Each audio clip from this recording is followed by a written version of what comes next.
Hi, everyone. Welcome to today's live stream. This is Edie Clarke coming in again with a new live stream. Today's live stream's topic is video blogging or vlogging. I'm sure by now, most of you, if not everyone, is familiar with the concept of video blogging or vlogging. And for most of us that have been putting content out on YouTube on a consistent basis, we pretty much have been doing it since the beginning. And so, what is vlogging or video blogging?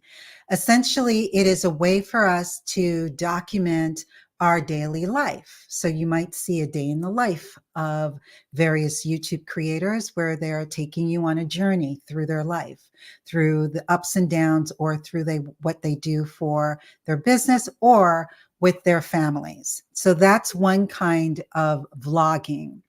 Other types of vloggings is where they're able to show or showcase their knowledge and their expertise. So that could be them speaking directly to the camera, sort of what I'm doing now, although this is a live stream, kind of a vlog, I guess. Or in some instances, they may wish to entertain. So they can entertain you through either music, or maybe it's a performance piece, or maybe it's a full-on acting and they're doing videos like TV shows and movies that they're using their content for. So that is definitely an option for you if you wish to create content on YouTube. And today I wanted to come in and just sort of talk about the concept of creating them, and then also taking your blogs and turning them into videos. And then I'm going to touch a little bit on the pros and cons of vlogging. So as always, if you have any questions, feel free to post them in the comments and let me know what your thoughts are on this topic. And then also let me know if you have any questions with regards to what's going on. I am going to remove from Facebook because it looks like I'm having some sort of an issue with Facebook, but I should be live on YouTube and LinkedIn. So let's hope that that works. Okay, yeah. So I'm gone from Facebook. So anyway, so let's get started. You want to create vlogs, right? So what do you need to think about? Well, the first thing that you need to make sure that you're doing is you plan out your content. Now, I've talked about this either in January or February about planning out your content and knowing exactly what it is that you want to talk about so that you can have a flow of you're going to start with this and then you're going to end with this. Now, I'm doing live streams. So in a way, I'm doing that as well. I have a outline that I'm actually looking at. And so I know exactly what I want to talk about, but I don't have a script. You can have a script if that's something that you think you need. But typically when you're vlogging, and especially if you're just talking about your day-to-day life, an outline is probably all that you're going to need because you do want that to come off much more authentically than, say, for example, a how-to or a tutorial video. So you make sure that you know what you're going to be talking about, that you have some sort of an outline on the key points that you want to discuss in the total context of that video. The next is, how are you going to record the video? So as I explained, I'm doing a live stream. I can repurpose this live stream. I can go into editing and I can clean up the beginning. I can do whatever I need to do. At the end, I can add B-roll or supplemental footage to this and then repurpose it as a different video if I wanted to. So just think of this, what I'm doing, as a vlog. And so you really need to make sure, how are you going to record it? How are you going to edit the video once you're finished? So depending on what it is that you want to do will determine what kind of equipment you're going to use. Back in the day when I first started on YouTube, I did a lot of screen sharing videos because I was always showing people how to use software. So it was very easy for me, and I preferred them because most of the time you didn't need to see me, but you could hear me, and maybe I might pop up every now and again. But I used Camtasia was a tool that I used because that allowed me to effectively showcase what it was that I was talking about. And also, you could see where I was on the screen because that particular software was created for teaching other people how to use software or even go through a website. But maybe you're just talking directly to the camera. So just make sure that you are either going to have a smartphone that you can use to record or that you have your web camera. And then what are you going to use to record that on, especially if you're using your webcam? And if you're using your webcam, some people are using Zoom. I'm not a huge fan, but that's what they want to use. And anyone that's coming in, please let me know that you're here and pop in with any questions that you have. Let me know if you have any thoughts on this topic. So if you want to use Zoom, by all means, use it. I'd rather you do something than nothing. So if Zoom is all that you have, by all means, use that. But you can also use, like I'm using StreamYard. I've used Restream in the past, but there are plenty other tools that are out there that allow you to use your webcam and record onto that platform in high definition. And then from there, depending on the platform, you might be able to edit your video on it, or you might have to then take it somewhere else to edit the video. So keep all of those things in mind. What are the tools that you need to use? Because there's way too many for me to list in terms of recording your content, whether it's on your phone or on your webcam, and then editing your videos. Editing your videos is definitely something that you'll need to consider, even if you're doing, like I mentioned, I'm doing a live stream right now, but I might at the end of this decide that I want to edit it and I want to add B-roll and I want to do some extra things that I'm not able to do live.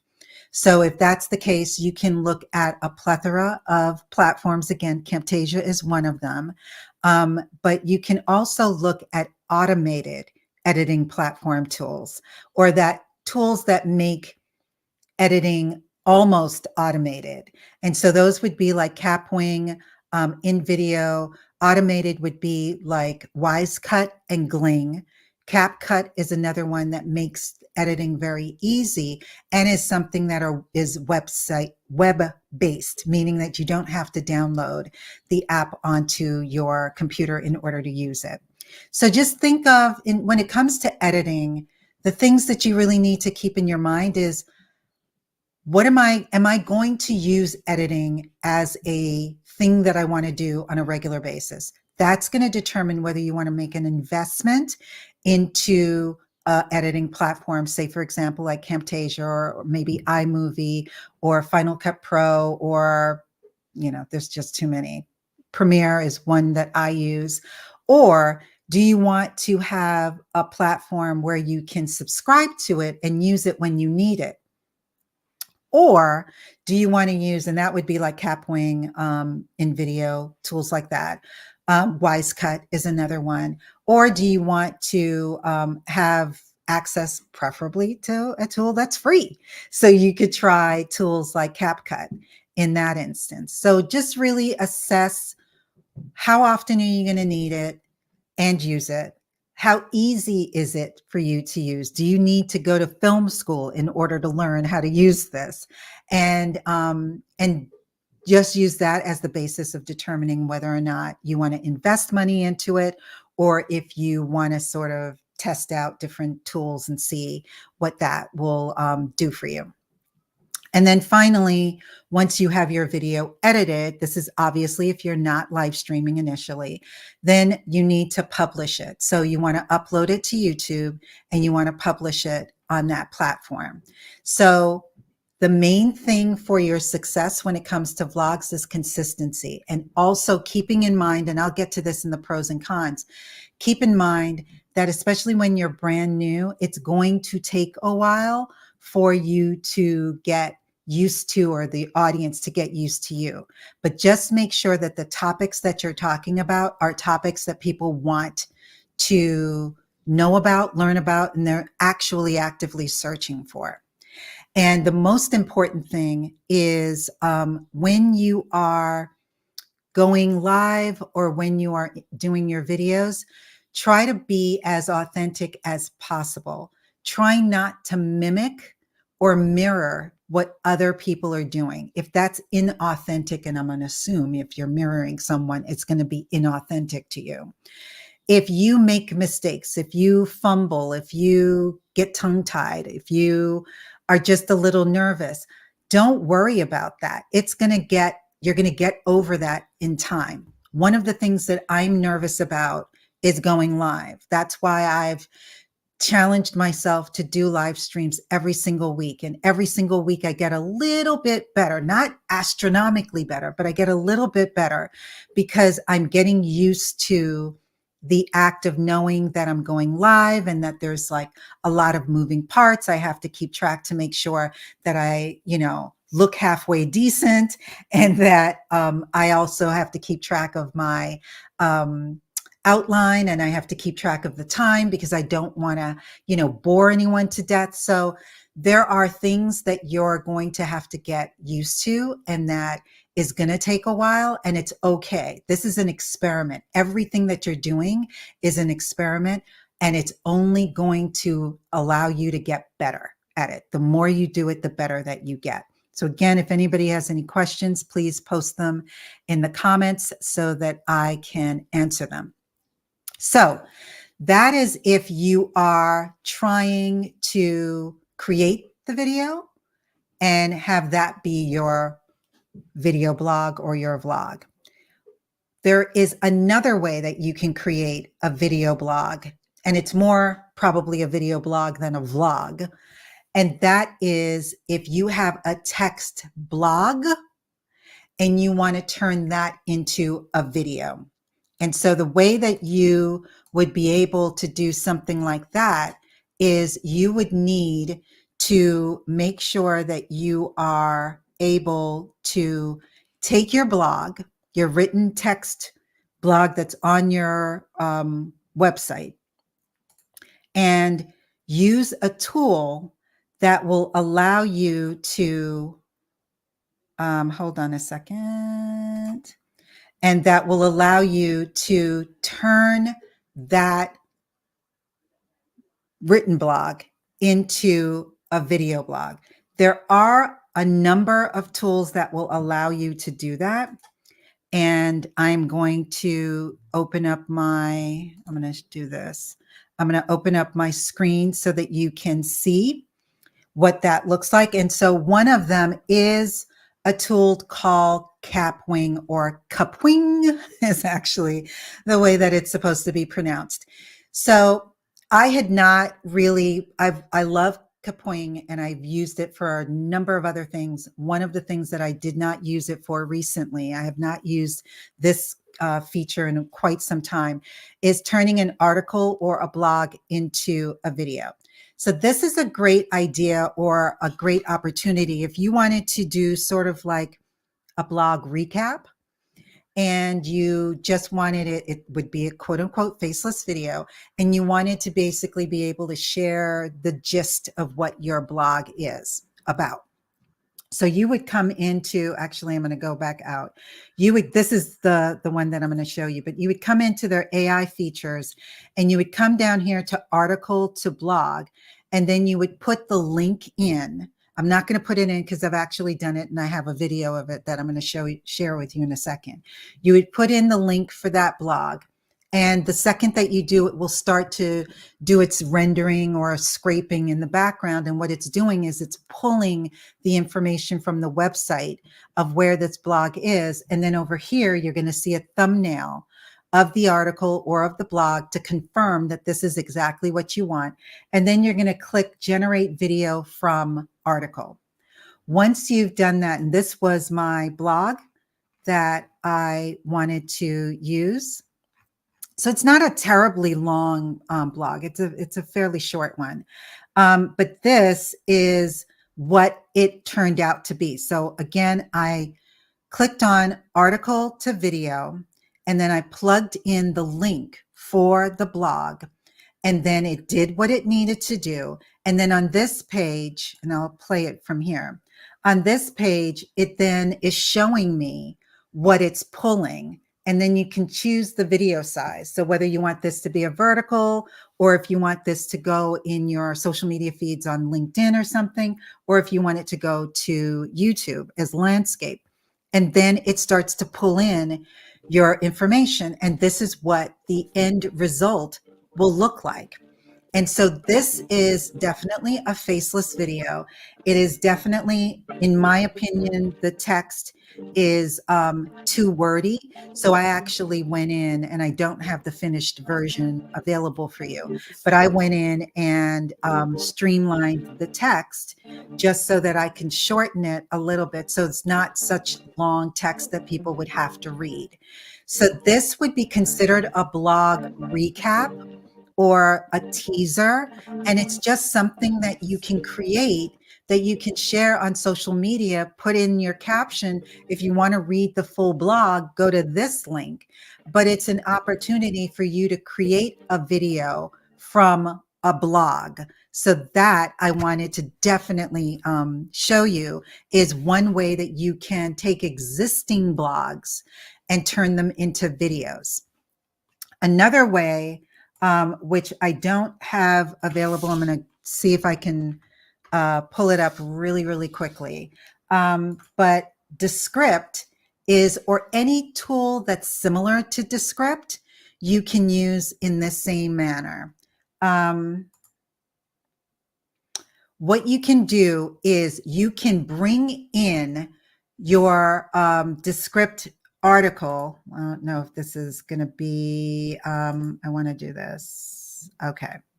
So you could bring in your article in terms of not the link of your article, but the wording, the verbiage of your article. You could bring that in as a new script. And then from there, you can use Descript's capabilities of adding voiceover to that. And then you can have the narrator read your blog. And then you can also, in Descript, add in whatever additional supplemental B-roll footage you may want to use that can convey the message. Now, the only caveat I would use with this example is that your blogs typically don't read the same way you naturally speak.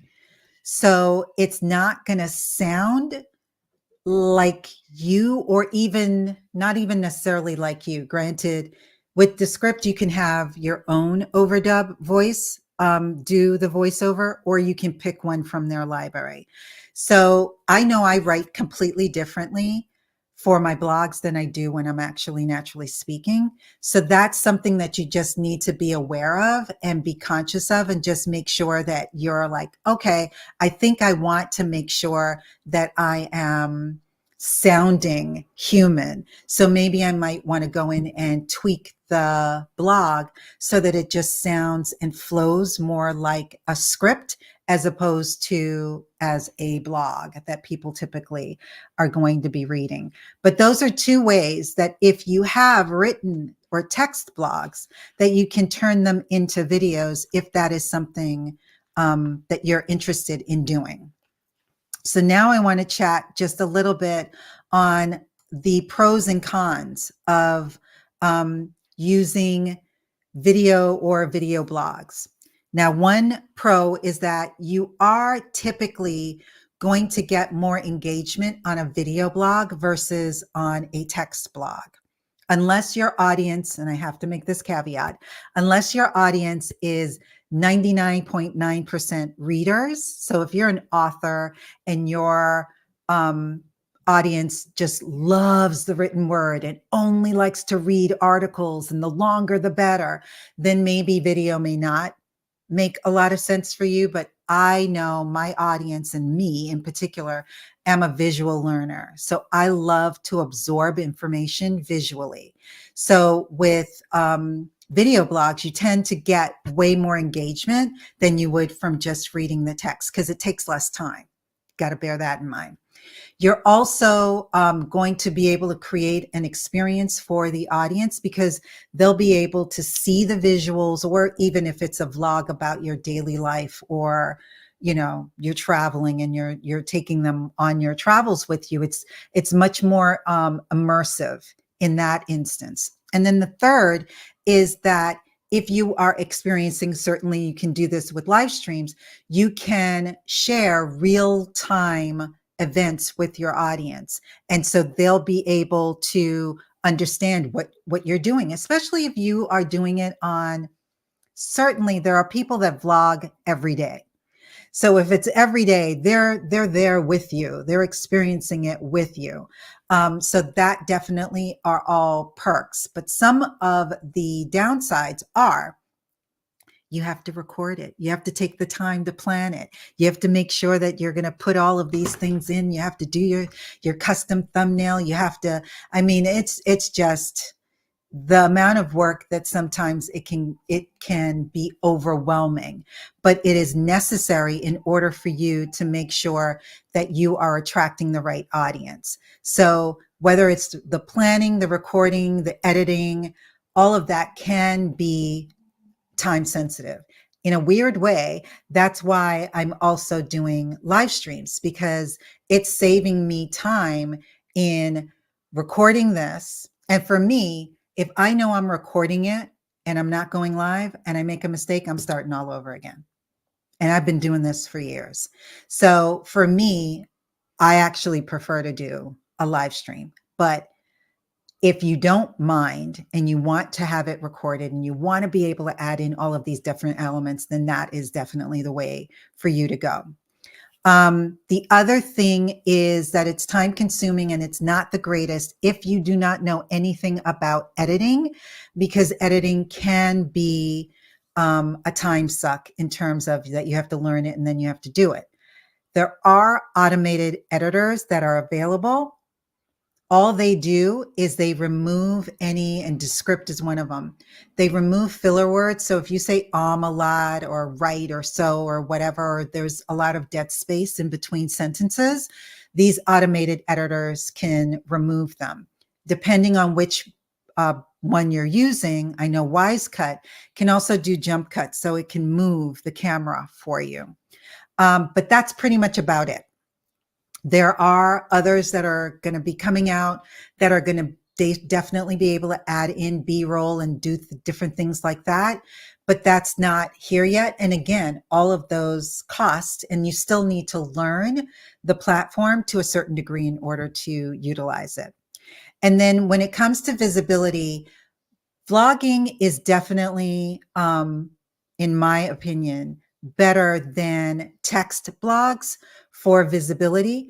But like any video, and anyone that's new to video, and I mentioned this earlier, it does take a minute before you start to get some momentum behind it. So you just have to be patient, and you have to make sure that you are being consistent. That is the key to your success. So that is it. I do want to thank you all for being here every week. And if you're on my email list, you will catch the replay on this. And who knows, I might throw this into, I don't know, Kapwing or something, and add some B-roll to it to see. Actually, I think I might do that and see what I can come up with, just to play around and try some different things. So thank you so much for being here. I truly appreciate you. I'm here every single Wednesday at 2 p.m. I know in June, I'm going to forewarn you, 2 weeks in June, I'm going to be on vacation. So therefore I'll be here, but it won't be live. It will be Memorex, if any of you are old enough to remember that. But it'll be a taped version that will be coming on in this time slot. So thank you. If you want to know more about me, definitely visit my website, edieclarke.com. And if you are on LinkedIn, hopefully you are connected with me. If you're on YouTube, hopefully you are subscribed to my channel. So I will see you next week. I think next week we're going to be talking about podcasts. All right. So I'll see you then. Thanks, everyone.